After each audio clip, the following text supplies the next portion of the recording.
শপিংয়ের কথা শুনলেই মেয়েরা কেমন খুশি হয়ে যায়, তাই না? শীত তো চলে এলো প্রায়। আজকে গিয়েছিলাম প্রয়োজনীয় কিছু জিনিসপত্র কেনাকাটা করতে। ছেলের জুতাটা ছোট হয়ে গেছে, সেই জন্য ভাবলাম ওকে একটা জুতো কিনে দেওয়া দরকার। এই দোকানটায় দেখলাম বেশ ভালো কালেকশন আছে, তবে সাইজে হলো না দেখে নেওয়া হলো না।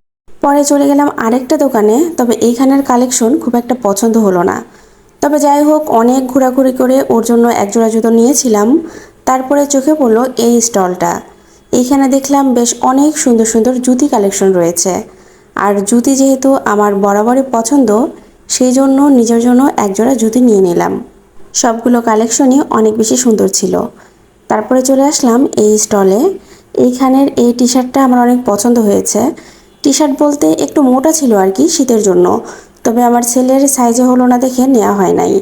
তারপরে চলে আসলাম ইজিতে। ভাবলাম ওর শীতের পোশাকটা এখান থেকে নিয়ে দেওয়া যাক। এখানে এদের কালেকশনগুলো দেখছিলাম, তবে সবগুলো কালেকশন দেখে মনে হলো আমার ছেলের একটু ঢিলা হবে আর কি, মানে একটু হেলদি বাচ্চা হলে তাদের জন্য ঠিক আছে। আমার ছেলের স্বাস্থ্য একেবারেই নাই, সেই জন্য একটু ট্রাই করে দেখছিলাম, তারপরেও কেমন যেন মনে হচ্ছিল মানাচ্ছে না, সেই জন্য আর নেওয়া হয় নাই। আজকের ভিডিও এই পর্যন্তই। টাটা।